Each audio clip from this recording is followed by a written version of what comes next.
Ang dami ko na na-try na lip tint sa iba-ibang brand and finally nakita ko na yung gusto kong shade dito sa Manny. So ito yung chineck out ko kasi ito yung nakikita ko sa mga review na talagang maganda daw. So ayan siya ganyan.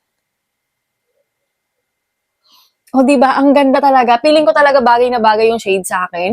Yung mga lip tint kasi na binibili ko, parang masyado siyang vibrant sa ano ko, sa skin tone ko. Parang ganun yung feeling ko. Ito kasi, kapag medyo gusto mong light lang, kontian mo lang.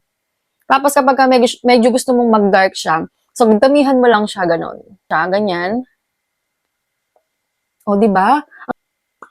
Ang ganda-ganda ng shade nito. So, yung mga pinagbibili kong lip tint na to, yung iba medyo light sa akin, tapos yung iba naman orangey. Ito, tamang-tama lang, tingnan nyo, ang ganda ng pagka-shade niya, ng pagka-red niya.